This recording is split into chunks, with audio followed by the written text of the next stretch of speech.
Welcome, everybody. My name is Zach Olson, and I am the project manager of new initiatives here at the Iowa Center. It's Tuesday. That means this is Small Biz Essentials. Welcome back, everybody familiar with the series. And for those of you who aren't, a couple quick notes. One, we are recording this so we can put it on our website later. Two, if you have any questions or comments, please use the chat and the Q&A down at the bottom of your screen. We'll stop every once in a while to answer those if they're relevant to what we're talking about. And for any general questions, I will save that until the end for general Q&A. Okay, we all know how important it is to offer cashless payment options for your customers. And that importance was really boldly underlined this year by COVID. That sudden change left quite a few small business owners with the uncomfortable realization of just how little we actually know about the nuts and bolts of the credit card processing industry and how it affects our livelihoods. So here today to talk about understanding that process and what you need to know as a small business owner is Elizabeth Rucker. She's the Director of Talent Acquisition at VisiPay in Des Moines. She was born and raised in small town Iowa, and she has always had a passion for small business that she brings with her to VisiPay, where she hires and trains sales agents on the ins and outs of credit card processing. Elizabeth, thank you so much for being here today with us and on short notice. This is one area that I definitely need to learn a lot more about, so I'm excited to dive in. Absolutely. Well, thank you so much for having me. I really do appreciate having the ability to be here today. I am going to, and I want to make sure that I can get it in here because I would like to share my presentation with you guys. There we go. Okay. So basically, we're going to go through mainly really just a lot about the industry, more about Interchange, and a little bit more on the costs that I think a lot of not just business owners, but individuals in general don't really have a lot of familiarity with our industry. So an overview essentially. So merchant services or credit card processing is really a very big overreaching area that covers everything from the, gateways that you use to accept payments, whether that be in person, online, gift cards, loyalty programs, all of those different things. But ultimately the credit card processing and that true transactionary standpoint, which is what ultimately costs business owners a lot of money, is going to be that actual credit card processing. And that's where you would use a merchant services company or a credit card processing company to act as a middleman to bridge the gap between the card brands like Visa, Discover, MasterCard, those guys, your banks, and then you as the business owner to actually transition the money from the customer's point of view to, or the customer's bank account to you, the business owner, and your bank account.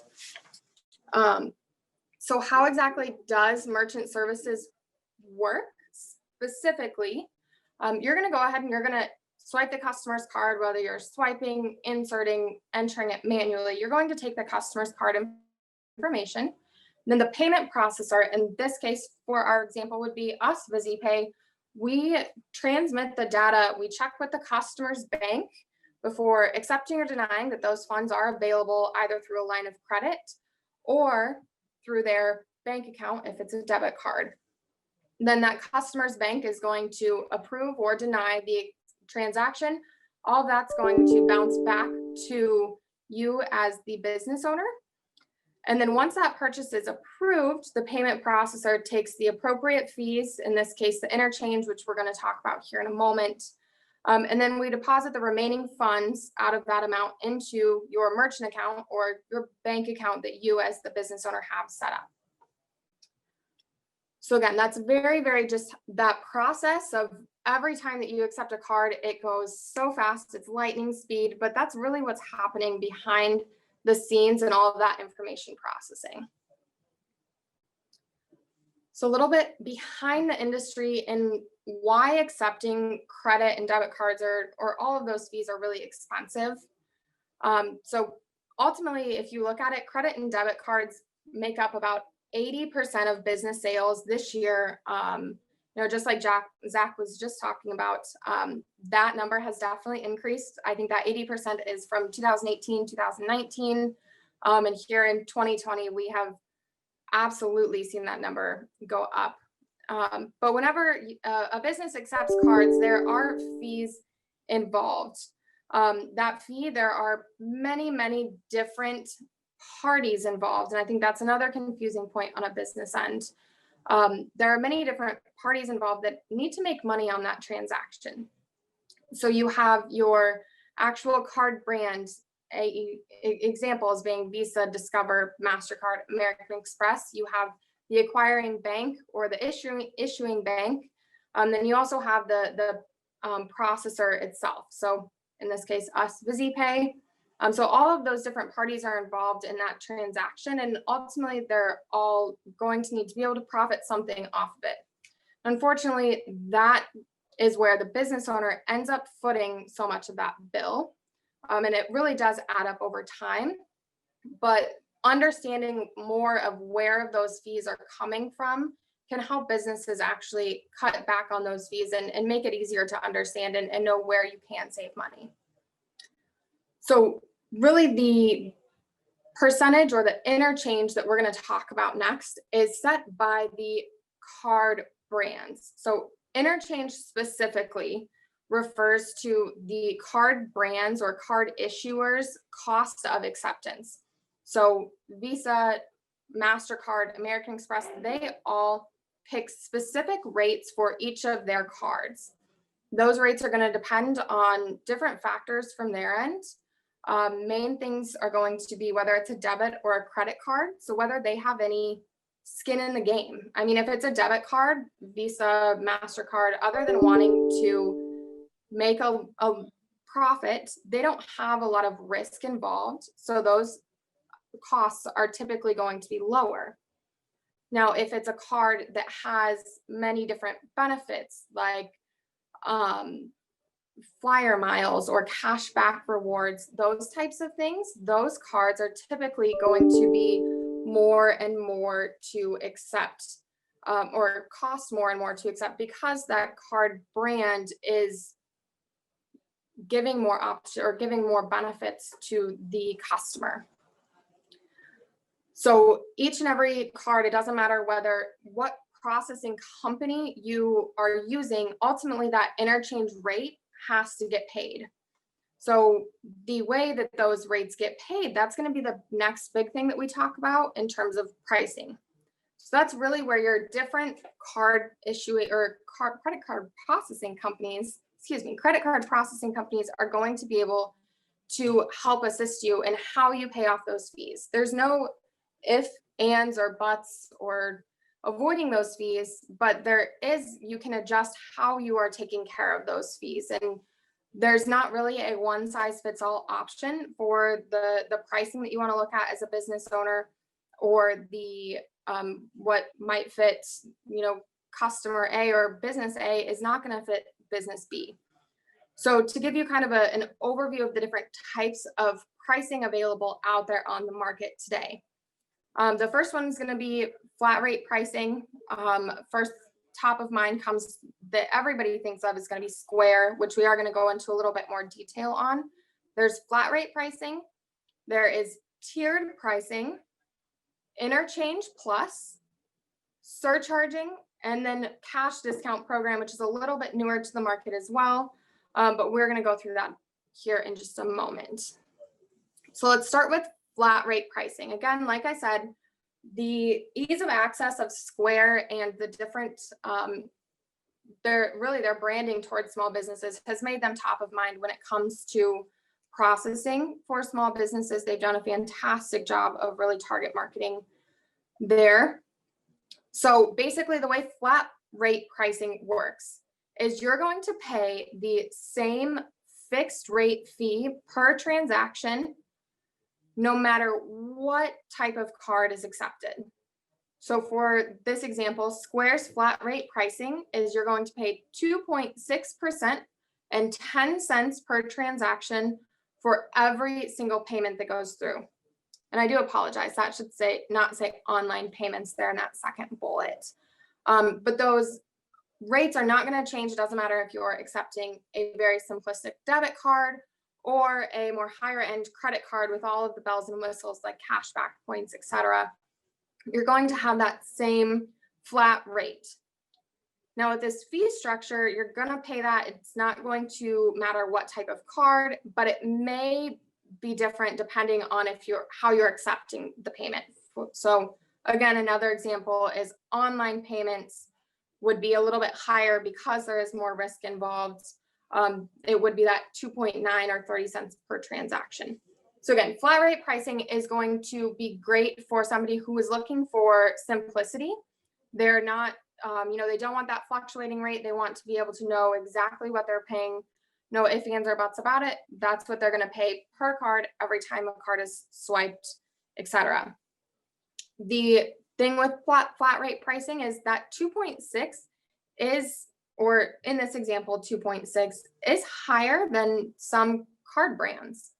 So is that necessarily your cheapest option? Maybe not, but it does have that ease of use, ease of access, and as well as the simplicity of their pricing. The next way that you can pay your fees is what's referred to as tiered pricing. Now, there is a little bit of, I guess, higher level verbiage used here in terms of non-qualified, mid-qualified, and qualified. The best way that I've always found to explain tiered pricing is think of a retail store with different sale bins. You have some, in this case, let's say your cards, or let's call them t-shirts. So you have a bunch of different types of t-shirts, 100 different t-shirts, and each one you don't want to price out 100 different shirts. That seems silly, seems like a waste of time. So what you're going to do is you're going to say, well, these are my low-end t-shirts. I'm going to put them in a $5 bin. These are my decent t-shirts. I'm going to put them in a $10 bin. And these are my high-end t-shirts. I'm going to put them in a $20 bin. And that's essentially what tiered pricing does, just on a more complex level with different card fees.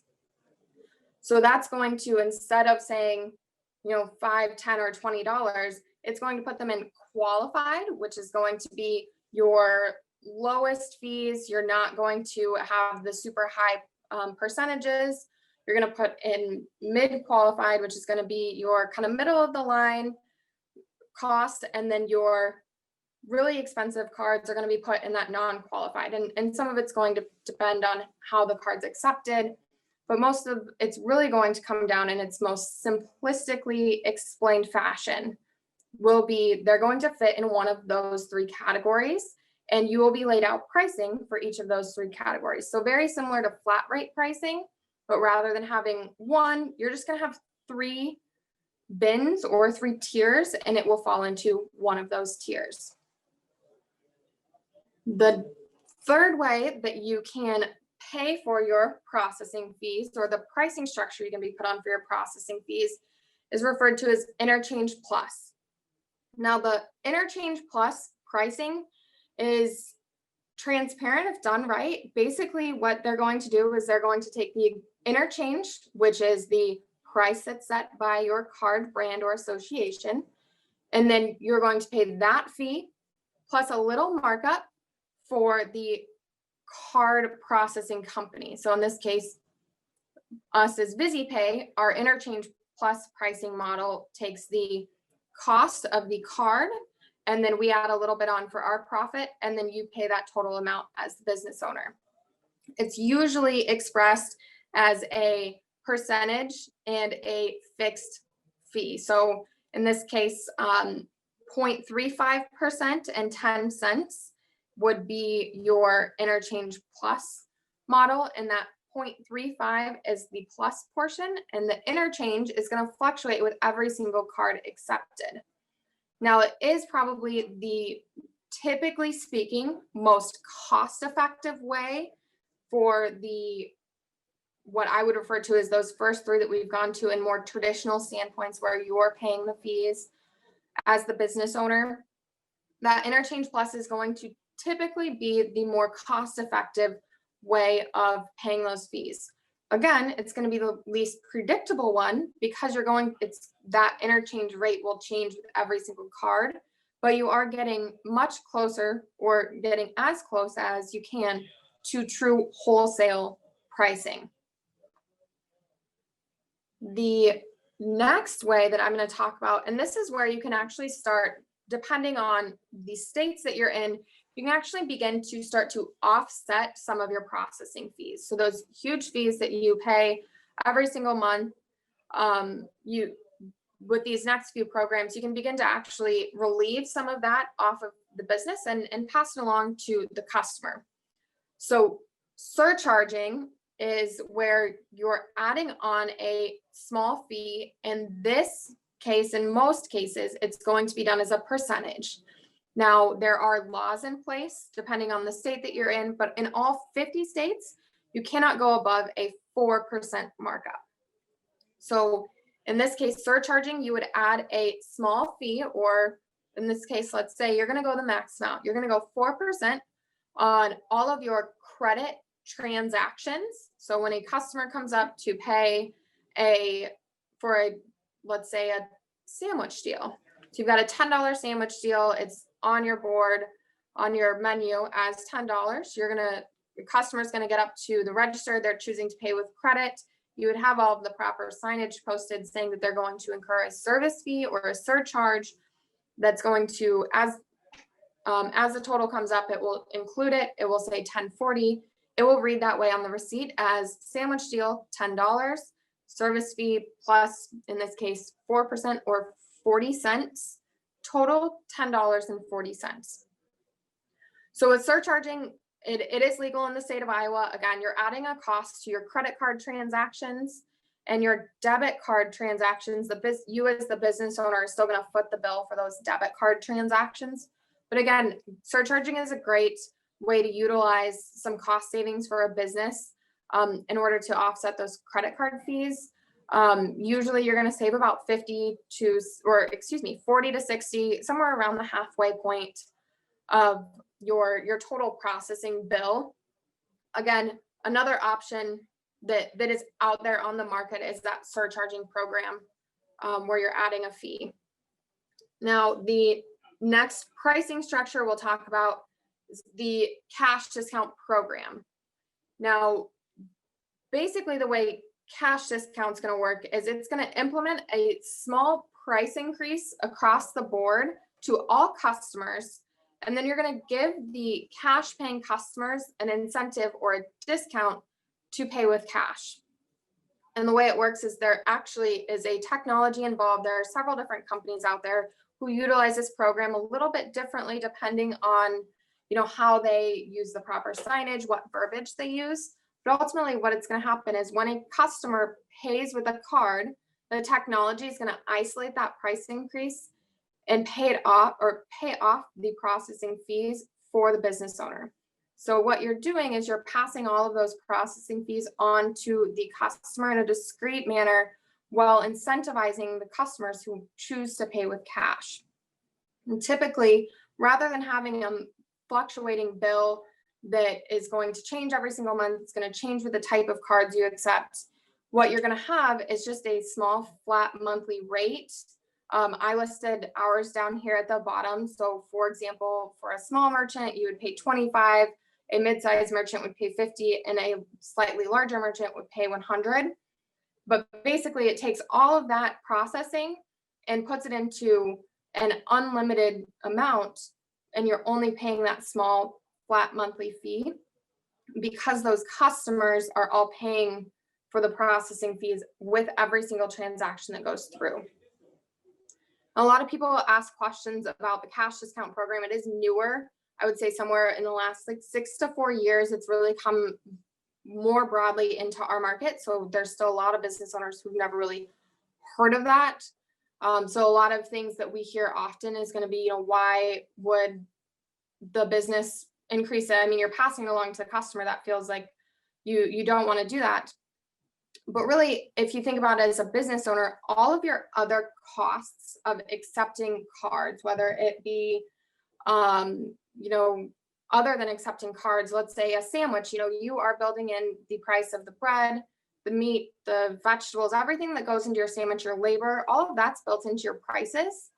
And the way that we do this, or the way that many different businesses out there do cash discount, is you're just now including that processing fee into the price of your sandwich or service or whatever it is that you're providing, you're building that in as well.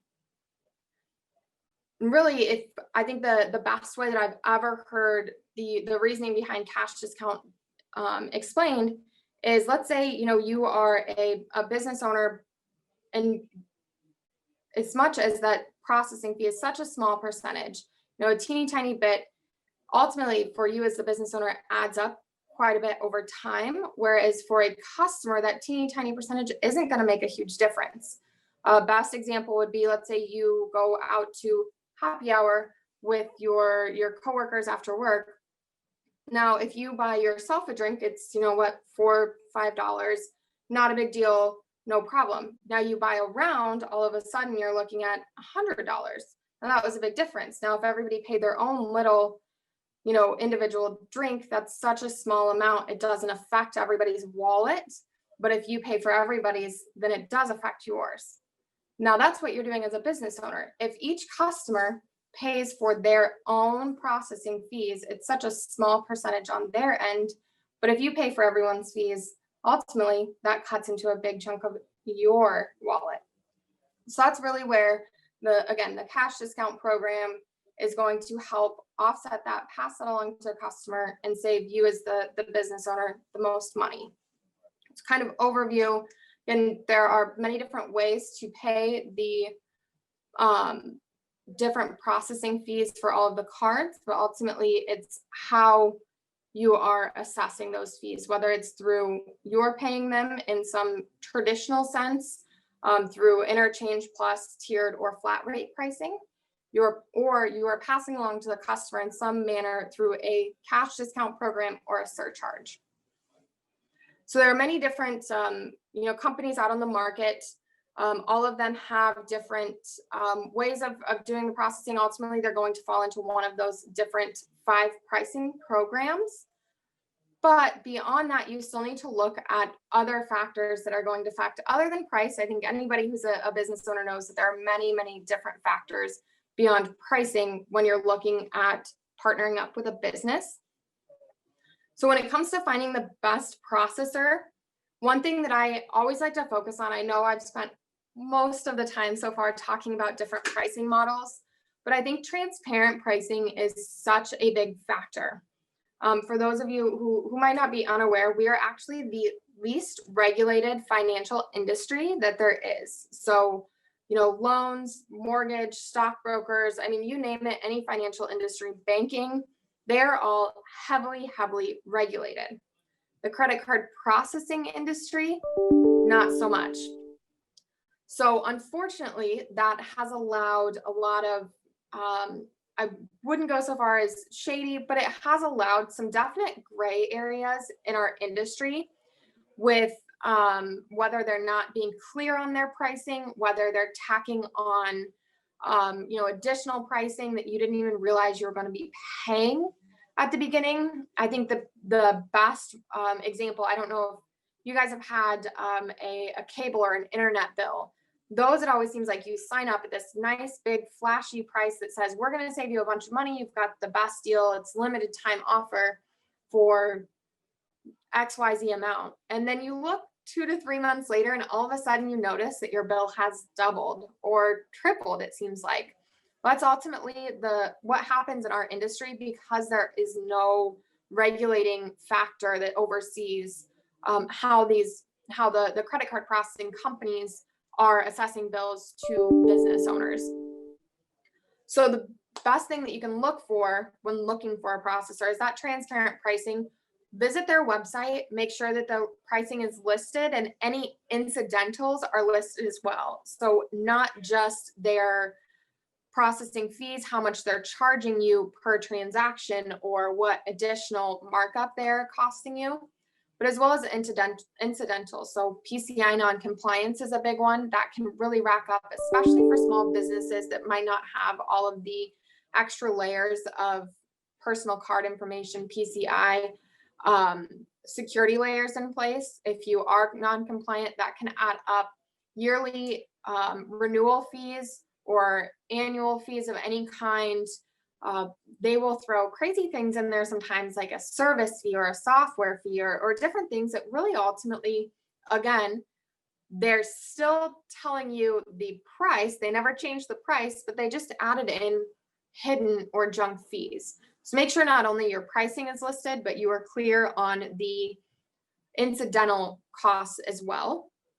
Good places to look if you can't find transparent pricing on their website, or things do seem, because our industry is also known for, we have the best prices, put your information below and we'll call you to talk about it. So if you can't find their actual prices, going to reviews is huge. There are different resources, not only Google or social media reviews, but there are actually different credit card processing company review websites. So they actually have people that are within our industry who do understand the ins and outs and everything, that go through and review different businesses in our company. So find some of those blogs. I think those are really, really great resources in order to best choose a company from an expert saying whether or not that company is good or not.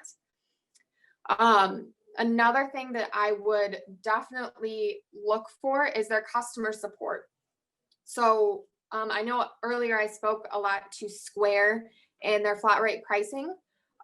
Square, for example, all of their customer support is online or through social media, which I know sounds goofy, but ultimately it is through email or messaging service or through their online web portal. Now, if you're not doing many transactions, that might not be a big deal, but anybody who is, or when you do run into that situation, that's when customer support is going to be a huge make or break. Now, obviously, reviews are a good place to figure out whether or not customer support is good or not. I mean, that's a huge thing that anybody who's reviewing something, whether it be credit card processing or any service or product that you're reviewing, I think everybody kind of touches on that customer service aspect. But not only look into reviews, I also always recommend that you actually call their customer support line if one is available, and you should be looking for that. Something that has a customer support line that is actively answered, and the wait times are not 30, 40 plus minutes. I mean, and you would be surprised, there are companies out there that have those massive wait times. Now, not only is that wait time potentially a red flag on your part, because when something does go wrong, you might not be able to get a hold of them, but as well, it's generally a red flag that customers are having problems. So if your wait times are low, that's something that means you're probably not getting a lot of inbound customer service, billing, tech support issues. If your wait times are high, that means that there are a lot of people who are trying to get a hold of you. So as a customer, potential customer, I think calling and actually doing a little bit of research, spending, a few minutes just to call around to the different places that you are looking at purchasing a merchant account or processing services from a company, call them and see what that looks like. And it's a red flag, again, on a few different levels if you are having issues getting a hold of somebody in customer support. The other thing that I think is huge to look for is multi-channel support. So every company out there has different strengths, whether it be online processing or in-person point of sale. If you are, say, a restaurant that needs, a more a higher end point of sale system, each little individual business in our industry has highs and lows, but there are many who offer multi-channel support. So they're able to utilize not only, online processing, but online ordering or in person, and be able to transition between all of those and have it work together. Because the more, again, nobody wants to work with 8 million different vendors in order to be able to accept cards. So if you're needing to go or thinking about in the future moving to an online front, or wanting to be able to grow and accept cards in maybe a mobile fashion, if you are looking to be able to go out to different locations, having somebody that's going to be able to grow with you, as opposed to having somebody from your store, somebody for your online presence, and then somebody for a mobile operation. That just adds to more complexity, and ultimately you're also going to pay more as well. I touched a little bit on PCI compliance earlier as well. That is a huge, not only do you want a company that's not going to charge you excessively for PCI compliance, but you'll also want a company that's going to help you become PCI compliant as well. So again, PCI stands for personal card information, that security level. Everybody's really kind of leveled the playing field and brought security up to top of mind. But there are other factors in terms of little checkpoints that you as the business owner need to cross, and finding a company that will help you get there instead of just waiting for you to fail and charging you for it. And the last thing I think is huge, big things to look for. And again, red flags are going to be businesses that want to lease you equipment or put you in a long-term contract. So again, big, since we are not regulated, that's been a huge thing in our industry for some time now, has been, leasing equipment, whether that be a full point of sale system or a small terminal. If you're just looking to, swipe cards, if they are putting you in some sort of a lease, generally speaking, leases are going to cost you more money than buying it outright. So look for somebody who is going to either work with what you're currently using, so you don't have to purchase new equipment, but also if you are purchasing new equipment, you want to make sure that you're purchasing it at cost, not for any insane markup or, again, a lease. And then the long-term contracts, again, the fine print of a contract is so important, because that's where you ultimately, as I circle back around to my top bullet point, is the transparent pricing. If you're locked into a 2 or 3 year contract, those are going to be huge things where you either need to really read the fine print to make sure they cannot do rate increases, and you are truly in that locked into that contract at the price that you signed at, as opposed to you're locked into a contract for the service and whatever price they set you at, because again, that has been known to happen. As well as paying attention, even if you are currently in a contract, even if you're not looking for a new processor, things to look at with your current contract would be if it automatically renews. Because typically, if you are in a contract, it does have some sort of, basically, if you don't cancel it, it automatically renews every single year. And if you don't catch it right at the perfect time, you will be, again, locked in for another 1 or 2 or 3 years and have that huge, early termination fee or contract breaking fee. So those are kind of big things to look for. Transparent pricing, check the reviews of your processors when you're looking for a new processor. The customer support, again, not only looking at the reviews for customer support, but I strongly encourage you to ask those questions.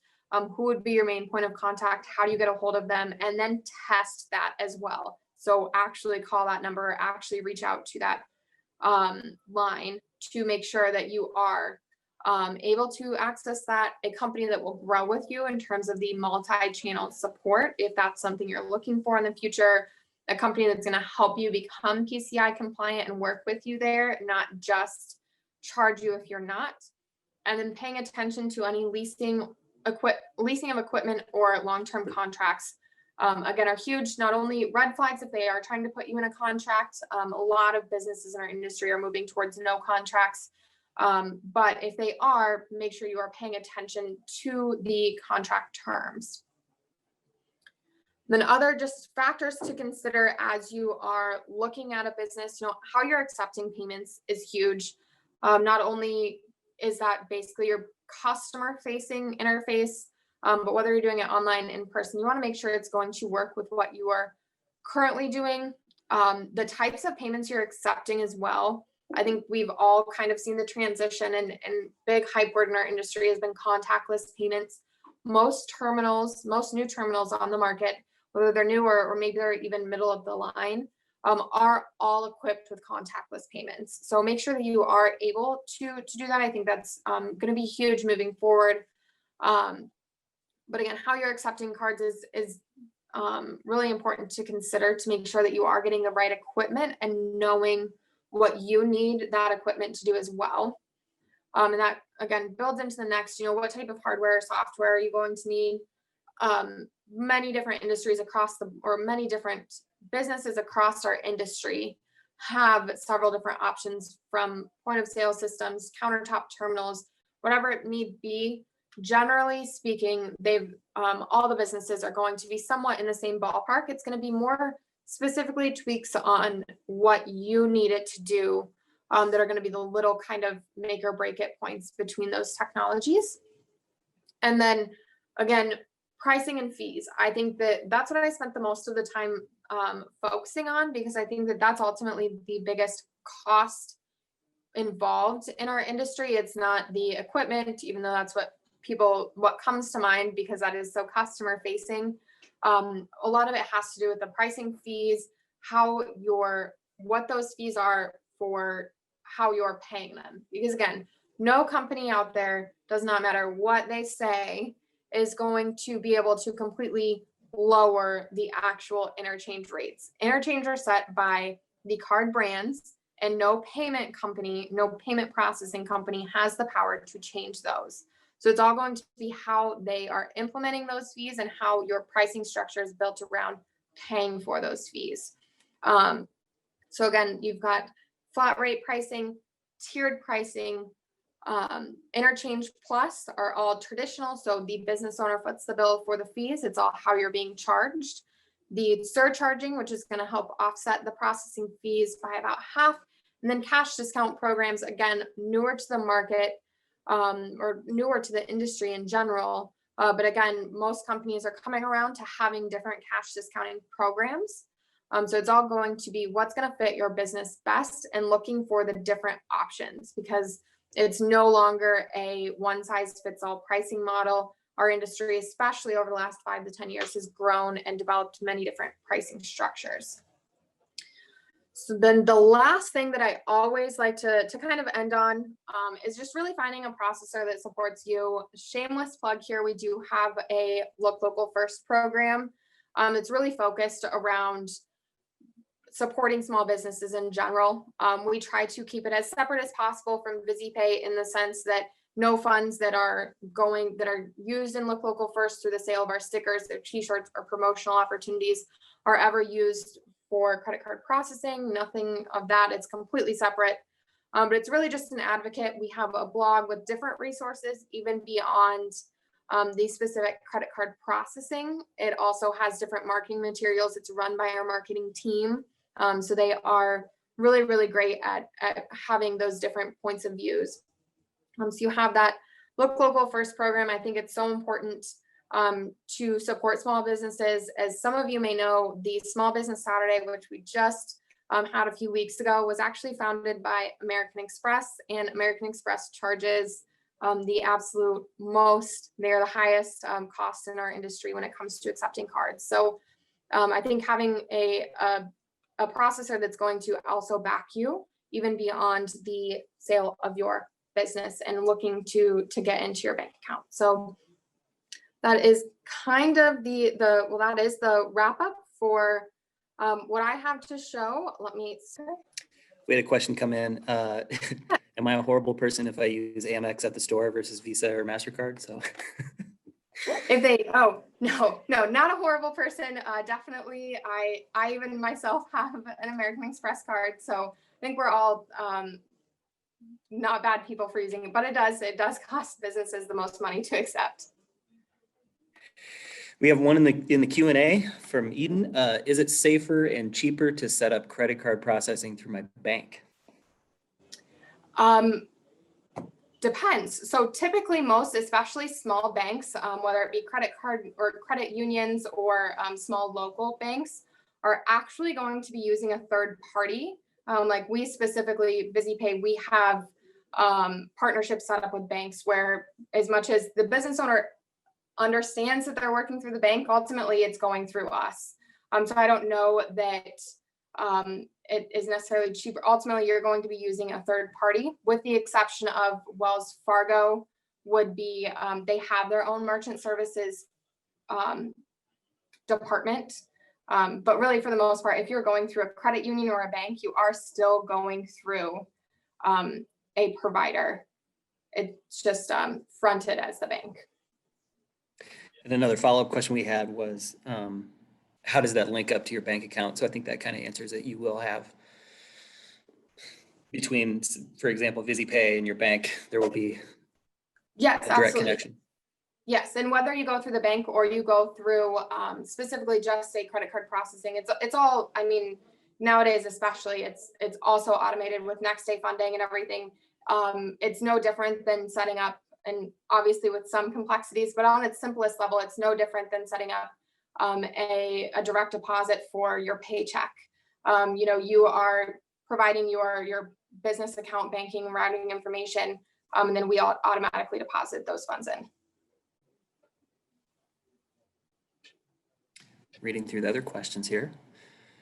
Yes. Do pretty much all POS systems come with an online marketplace function or compatibility at least, or is that kind of you got to find the right one? Yeah, so most companies have some sort of function there. So when you're looking at a specific provider, most providers nowadays are going to have some sort of functionality to do online processing, depending on what type of system you're going to use for your actual accepting payments, whether your hardware. So whether it's a terminal or a point of sale system, some of those are going to have functionalities to work like for inventory management purposes, communicate, or some are you're just going to be separate.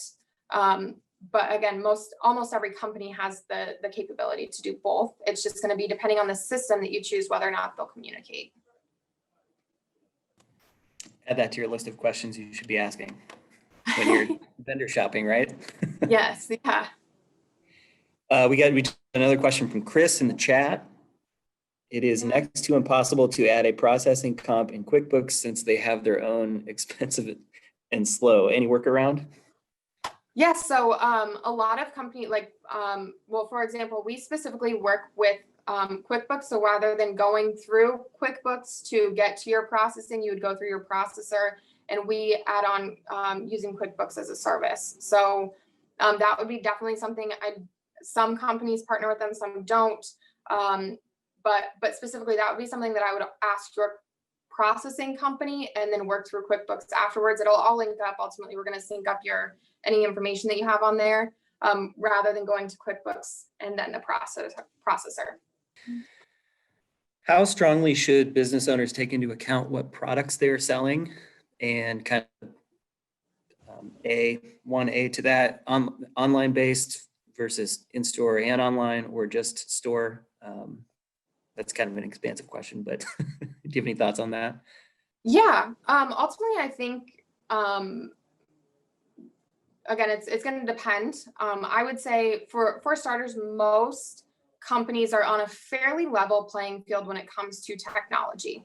I mean, really 10 years ago, maybe not so much, but nowadays everybody's kind of caught up to a similar level playing field when it comes to being able to accept cards in person, being able to partner with online gateways, which, by the way, most of our companies are using the same softwares anymore.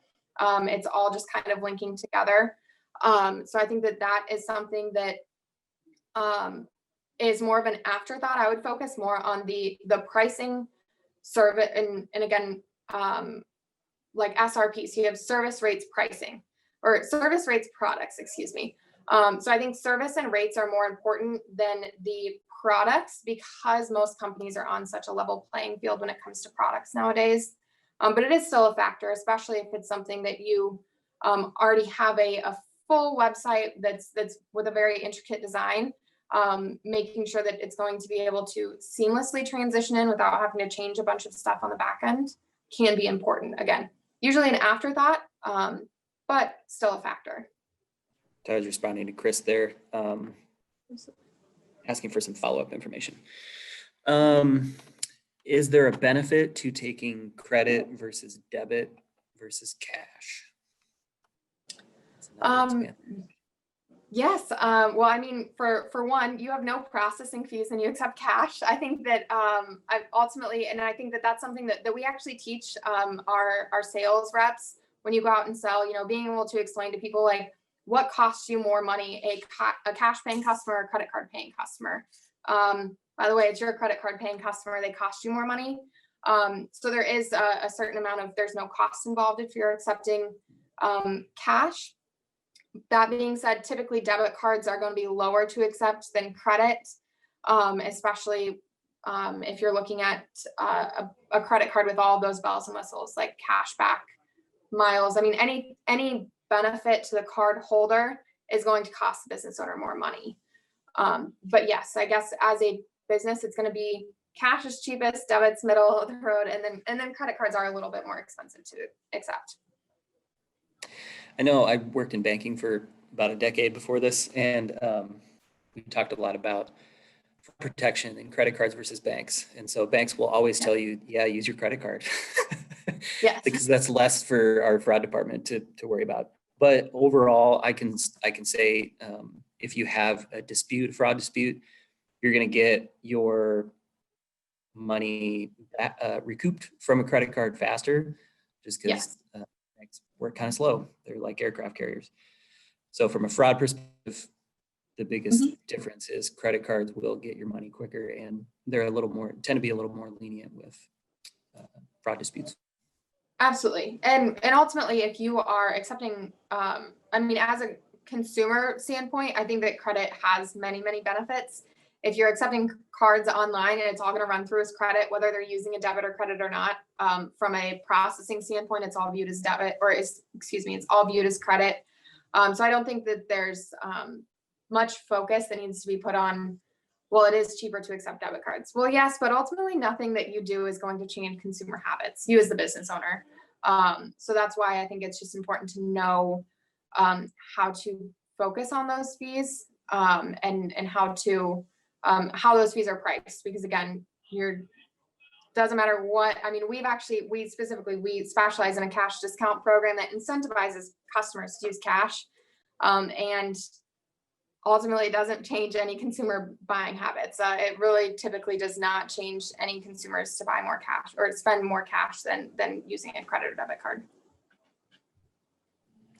So looking for those type of incentives are one thing that you really want to focus on when finding a vendor, right? Like VisiPay. Yes. Yeah, absolutely. I have one more question for you. Sorry, I just a bunch of stuff at once. I'm sorry if you already covered this too. I missed it if you did. If I make a return on a purchase that I made with a credit card, does the store owner have to pay transaction fees on both ends? So when you bought it and when it was returned? Yes. Long and short of it, yes. They will, anytime basically there's a processing going on, whether it's no matter which direction, ultimately the business owner is going to have to pay processing fees. That's just a thing you deal with as a business owner? It's a part of doing business as a business owner, yes. Okay, I'll give everybody another minute or so to ask a question if you have it. That's all I had so far. In the meantime, this is our last Small Business Essentials of the year. And I'm sure some of you noticed that we did this every single week this year. In the past, we've done it every other week. So I hope that we brought a lot of good information and content to you, not just a lot more information and content. So thanks everybody for coming up to these this year. We have a lot of new programming starting, brand new long form education program starting next year. We're going to have a lot more of these with fantastic presenters like Elizabeth Rucker from VisiPay. Thank you so much for being with us today, Elizabeth, and everybody else. I don't see any more questions coming in. So until 2021, thanks everybody. Right. Absolutely. I appreciate you guys having me on today. It was a lot of fun. Glad that I could join. And have a great day, everybody.